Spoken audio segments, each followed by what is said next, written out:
Good morning and welcome to the Orlando Real Estate Buzz. I'm Brendan Rendo with the Homes in Orlando team at Next Home Neighborhood Realty, and joined as always by Joseph Dion of Appley Home Loans. And it's been a good week. A lot of economic news popping out. I think the Fed's got a pretty easy decision for next week. What are you thinking? I feel like it's an easy decision, but I feel like the Fed might they'll make it difficult. Yep, he likes to. Anyways, let's get started. And again, welcome to the Orlando Real Estate Buzz.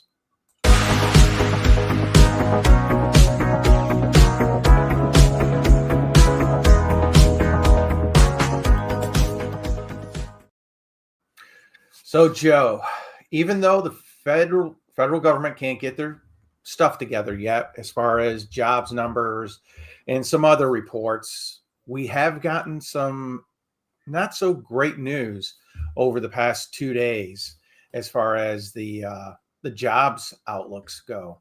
And the first one was ADP yesterday. This was not healthy at all.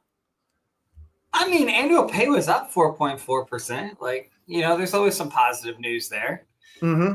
But seeing jobs shed, that's continual. Like, this is a sign. Like, we're seeing the data picks back up, and we're already seeing that what we know is occurring is actually occurring.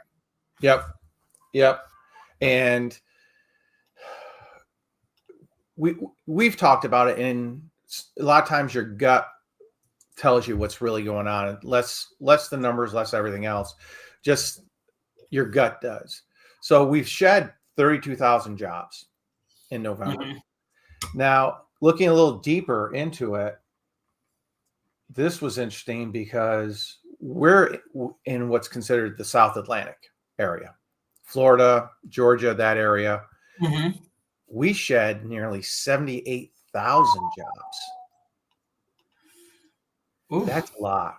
And I watched the Orlando Business Journal, and you've seen a number of layoffs announced mm-hmm. over the past 3 or 4 weeks. Companies downsizing, kind of preparing themselves for next year, and you're seeing a lot of that. And then this morning, the Challenger report came out, which is the projection of layoffs going on. Yeah. And we're looking at roughly 71,000 price cuts going on. Or excuse me, not price cuts, but layoffs. You got the pup in the background. It's distracting. Yeah, Joey's. but it is like this is the Challenger is like this is what's being. These are larger companies that are reporting this, and that's a big number. And to see that number right now in December, like usually you see it kind of soften during the holidays. Like companies, people have hearts, they don't like to do these type of things right before the holidays, or in the thick of the season. Like usually they hold off a little bit. So like when you see this happening and you see these larger numbers, it means like, hey, like the scales aren't that great on what's going on. Yeah, you're looking at a lot of companies, and they're probably looking at end of year numbers and saying, I've got to get these numbers boosted a little bit for mm-hmm. for my shareholders. And one way I can make those numbers look a little bit better is to do some layoffs. So that's, no one likes to do it during the holidays. So that tells you that their numbers are actually really tight, and they're trying to find ways to make those numbers look better overall for people. Mm-hmm.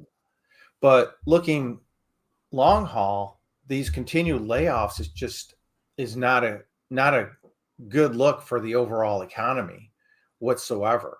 Mm-hmm. And people who are out there looking for jobs now have more competition and less jobs being offered out there. Yep. So it's just gives you that feeling that the overall economy isn't looking so great. And then when we look at, the housing market and what's going on there, currently you're seeing this a lot, and you'll see it in the numbers when we look at them for Orlando this week, in that the delistings have skyrocketed. And right now, roughly about 28% of sellers have taken their homes off the market. That's a big number of homes. Yeah, that's a lot. So they're taking them off because they feel that they're not, a lot of them feel like they're not getting the price that they should be getting for their homes. But again, I think a lot of this comes back to real expectations for the sellers. Are the agents giving what I would consider a real expectation for what that house is going to sell for? Still, we're fighting every day to get over that mindset of, hey, this isn't COVID. Your house isn't going to continue to go up in value. And we saw last week with the numbers that, hey, Orlando, 85% of Orlando's values have gone down over the past year. So, I mean, we got into it with an offer we made where, you're looking between the $600,000 $700,000 market, and the houses aren't pristine. For $650,000, I don't want to have to walk in and paint the house, paint the walls, because they're literally black with dirt. Yeah. And, I actually had the conversation with the agents, like, $3,000-$4,000, and this house would look totally different. It would have a totally different feel when you walk in. Well, it's like you said, like, you get this price point, and you're when we sit there and we say, like, sellers are out of touch, like we're not in COVID price point. Well, guess what? Buyers are still out of touch. That, like, we still look at these price points and we go, I do not expect to have to do this. So when you get the $500,000, the 600, the 700, the 800, even like some of these homes that are selling for $1 million plus, you expect to not have to walk in and be like, holy cow, this thing needs to be gutted. And those little things, like you said, like, if I walk into a house and it's a $200K house and it needs to be repainted, okay. I walk into a $500,000 home and it needs to be repainted because it's dirty. I go, well, what else are they not taking care of? Exactly. Now I assume deferred maintenance, and at a higher scale, you go, okay, well, I'm not dealing with that at this price point. I'm not stretching my budget for that. And I think that's what's going on right now. Yeah. I mean, one agent was upset because I brought up the fact that there are two AC units in the home, and they're 21 years old. Yeah. They got to be replaced. I mean, it's just a fact. It's not, I'm not trying to be a jerk, not trying to, but you want my buyer to take on that burden. Why would I do that to my buyer? I'm just not going to do it. And I ran some interesting numbers this morning real quick because I wanted to see this. There's 3,305 homes for sale in Orange County right now. Okay. Of that, 1,367 of those homes are 90 days or more on the market. That is 41.3% of the homes in Orange County are 90 days or more on the market. Can you believe that, thinking back to just a couple years ago? Yeah, it's wild. Like, that's wild. Over 41% of the homes in Orange County are on the market for over 90 days. Yeah. And I think about this, and this is like the dichotomy of where we are. I remember us having conversations a year, like on this, like these YouTube, Facebook, whatever lives that we do on these, the weekly post, where we were like, the market and timeline has changed.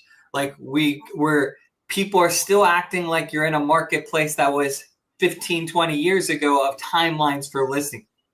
Well, it's kind of funny because we're starting to go back to that where, before it used to be if it was on the market for 30 days, like something's wrong, we're already past it. We were like, okay, well, with the internet, with everything, like it's 10 days, like are we lining back up that the market's changed to such a significant extent that 60, 90, 120 days is the norm? Yeah.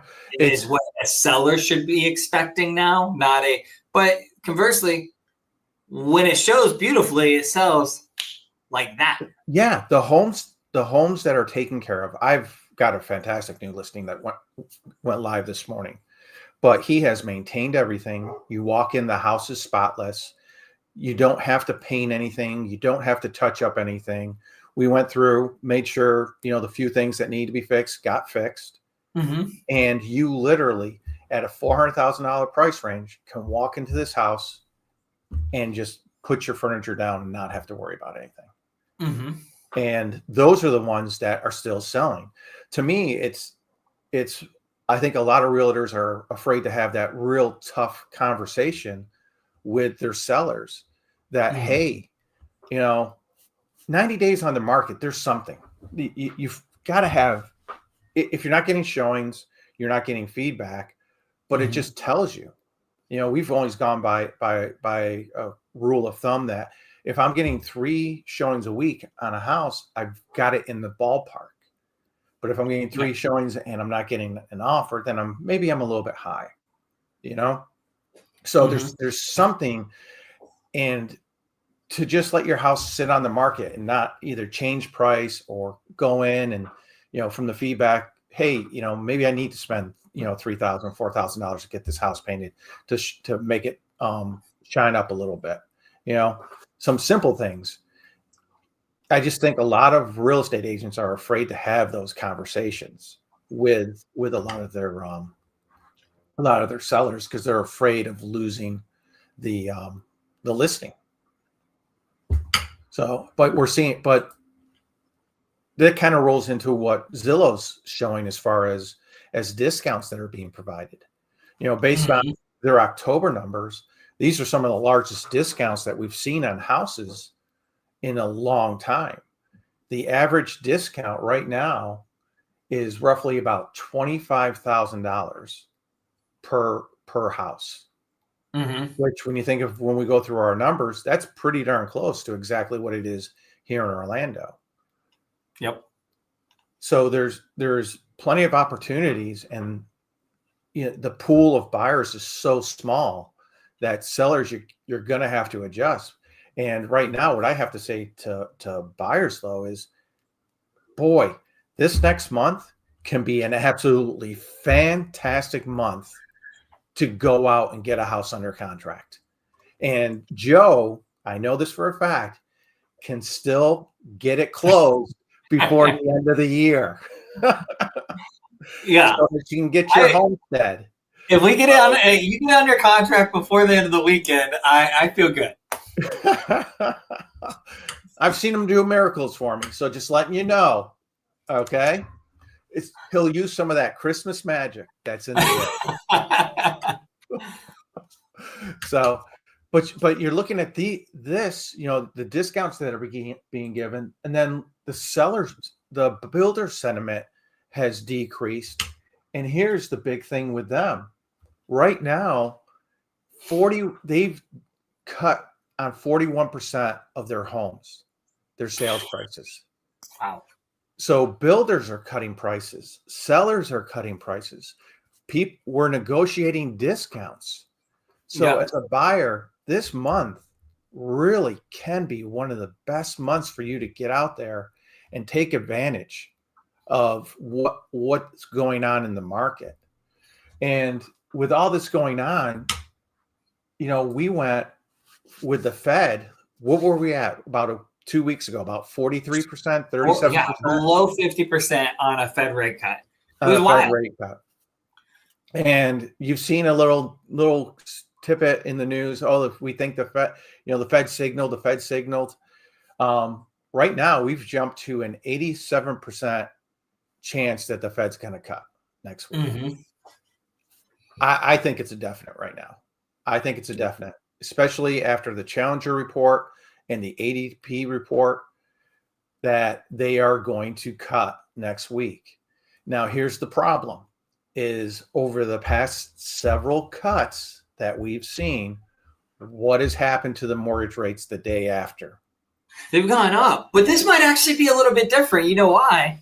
Because this is the first time we haven't front loaded the market's going down. Like if you take the September, if you take the last couple, rates steadily went down before the Fed cut, and then the Fed cut, and then they bounced up after. Yep. Rates are getting worse right now. Like today is where, like the last 2 days since we had a great week before Thanksgiving, leading into Thanksgiving, it was great. We were seeing everything. I mean, if you look at them, and then from Thanksgiving on, it's not been as pretty. No, we actually shot up to roughly what rates were 4 weeks ago. Yesterday was interesting because yesterday it dropped to about 4.05 on the 10-year. Yep. So you had that little bit of window where I don't know if did they pass the rate cuts through to you, or they kind of like all sit and like, They kind of sat because, for good reason. Look what it did today. Yep. We're back up to where we were 2 days ago, that 4.110. And you watch what's going on around the world with, especially right now, Japan. And the Japan interest rates. That Japan arbitrage play is gone. It's it's gone. And that's hurt a lot of people really, really bad. So even with rates sitting where they are, I'm still telling my buyers, guys, we can take advantage. If we can generally get the seller concessions that we want to get, plus get a price reduction as well. So if we need to, we can go to you and say, Joe, hey, what if we take 1% of our seller concession and use that for a buy down? How, can that help us out? Will that help bring things back? So, there's so many ways to maneuver the numbers together as a team that we can really make it attractive for a buyer right now. Yeah. And when you look at that inventory that's sitting, when you've got 13 or almost 1,400 homes in Orlando that have been sitting for 90 days, use it to your advantage, because a lot of these sellers are not everybody wants to delist their home. They obviously want to sell it. So take advantage. I mean, most of these homes, you got to remember, still have anywhere from a 30 to 40% appreciation value from when they bought it. Yeah. Unless they bought it within the past couple of years, most people are looking at anywhere from a 30 to 40% appreciation. So if they're looking at that 30 to 40% appreciation, hey, you know what? They may walk away with a 30%, profit, as opposed to a 35% profit. Better than no profit at all, and having to sit in your home, or in a lot of cases, these are people who have moved for either relocation reasons, family reasons, and they're now sitting with 2 mortgage payments on a home, which is absolutely nuts. No one wants to carry 2 mortgages whatsoever. So let's get into our Orlando numbers for the week. I mean, they don't look good, but we also had a holiday. Yeah. So kind of take it with a grain of salt.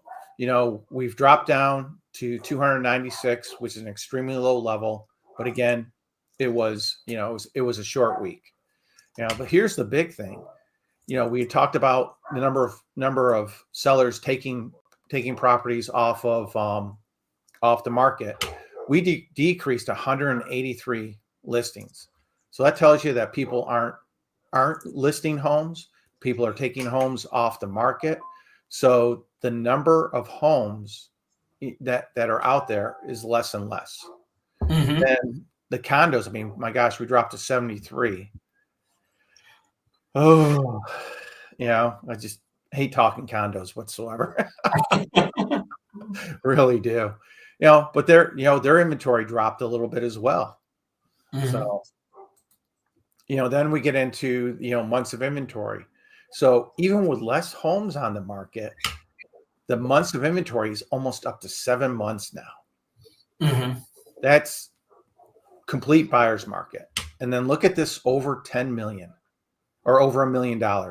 They're almost 11 months worth of inventory right now. And I do, I think I've mentioned before, I do draw inspections for a lot of the investors. And everything I've done recently has been in the Winter Park, College Park area for new builds. And everything is $2 million and up. And I don't know if you've seen the builder. He builds a beautiful home. It's Lou. He's from Brazil, Liu, Oh, yeah. I believe was what it is. But I get his emails, and I believe he's got 10 or 12 homes that are completed and sitting on the market. Can you imagine the carry that he has on those notes? Ow. Ow. Yeah. That's all I can say. Ow. Ouch. I do not want that. Then when we get to the original list to final list price, down $29,000. What did Zillow say the average is? About 25,000. Yeah. So we're right in that ballpark. And look at this, the original list to sales price. We actually dropped below 92% down to 91.72%. Yeah. So people are negotiating. They're giving that, they've got that room in there. And you look at here, it is over 1 million, 85%. On average, a 15% discount on their home to sell their home. That's huge. That's really huge. And then you see graphically our weekly sales, and you see how it's, we took a dive. The week before was rather good, but took a dive. It'll be very interesting to see what happens in December. And then really since mid-October, we have had a continual decrease in the number of homes on the market. I got a feeling that December, we're not going to see a lot of new listings. I think just a lot of people, it's been a, I think economically a very exhausting year for a lot of people. Yeah. And I think until the second week, usually the second week of January is when we start seeing new homes pop on the market. I think that's when we'll start seeing that inventory increase. But we're still up, over 17% in inventory over last year, which that's still a good amount of inventory that's sitting out there on the market. Then in the condos, months of inventory, we're actually 13 and a half months of inventory. That's just a little bit. Just a little bit. 34 months, almost 3 years of inventory. Almost 3 years of inventory. That's wild. And what's amazing, that's only 298 units. But how do you explain to your seller, it actually is, you may take up to 3 years to sell your house.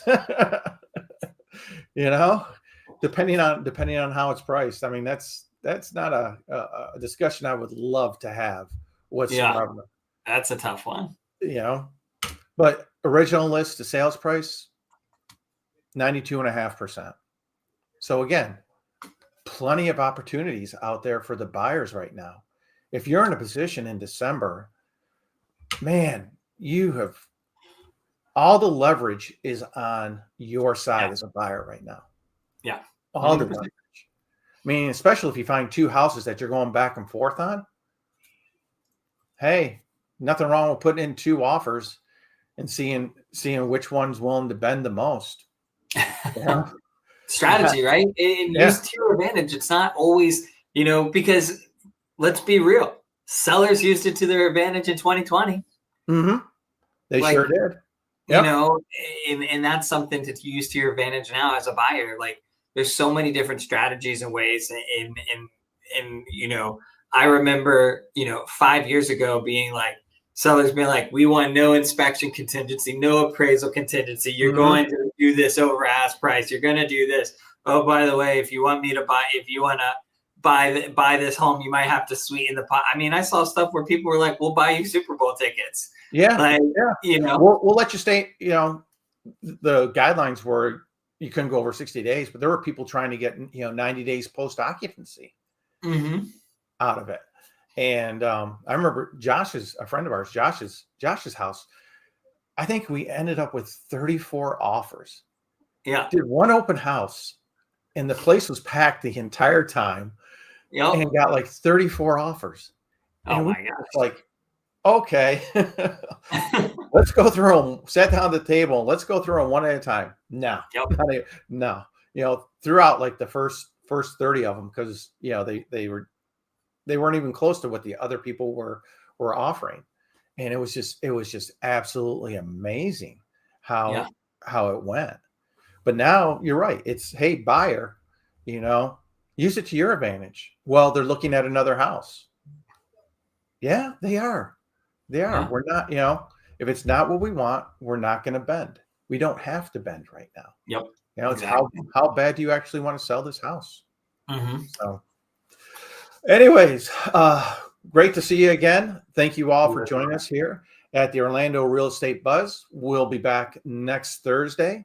If you're on YouTube, Facebook, please like and subscribe and join us every week. Take care.